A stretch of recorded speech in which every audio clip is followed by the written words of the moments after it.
Ya, adakah infak, sedekah, zakat, wakaf, benda tu sama je ke?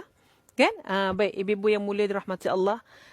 Asal maksudnya adalah sama, iaitu mengeluarkan apa yang menjadi milik kita untuk kita tak nak jadikan lagi milik kita. Kan?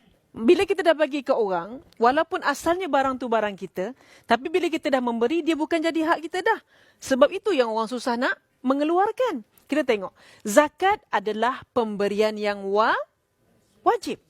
Seertinya, siapa tak bayar zakat berdosa masuk masuk neraka.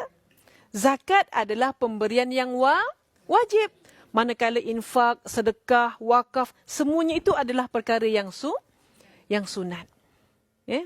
Jadi yang wajib dah buat, dan maka kita perbanyakkan pula yang sunat. Untuk itu ibu-ibu yang mulia, yang dirahmati Allah, kakak-kakak sekalian. Betul sekalian. Seorang sahabat bertanya pada Rasulullah SAW.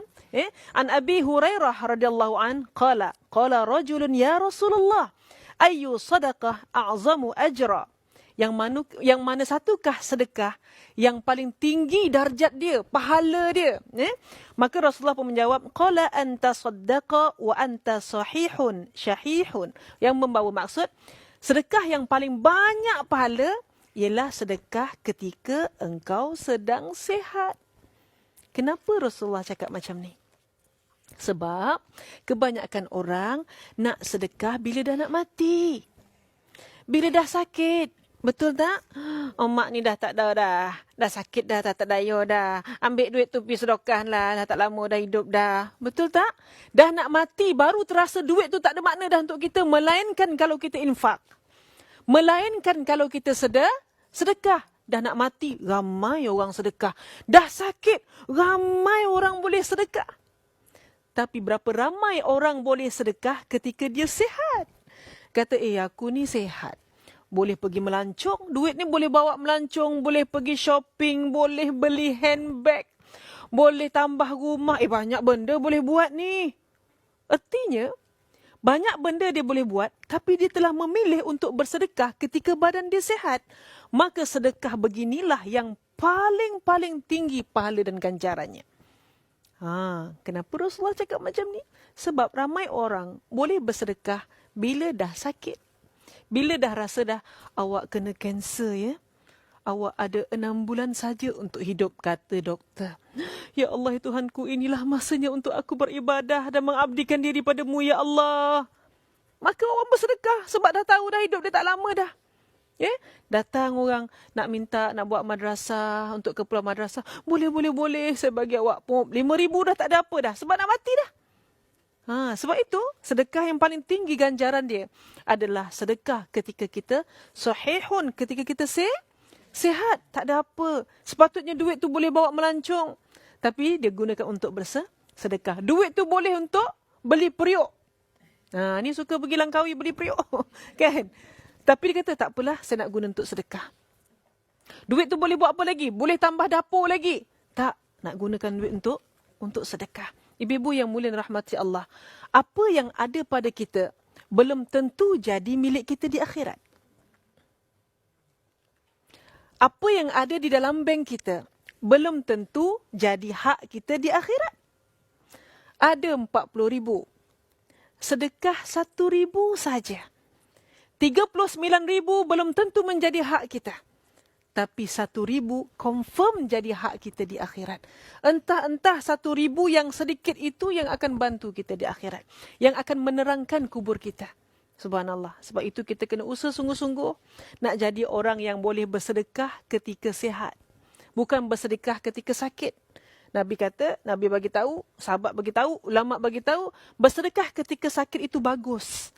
Bersedekah ketika sakit itu baik.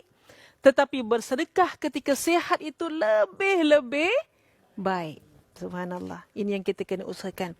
Ibu-ibu yang mulia dirahmati Allah. Dan Allah juga berfirman banyak di dalam Al-Quran.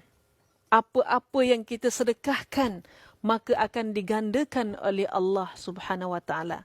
Sebab itu, bila nak bersedekah, jangan ikut matematik kita.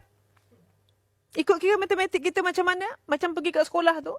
Macam kalkulator yang ada dekat handphone kita semua. Kita ada 100, beli buah RM20.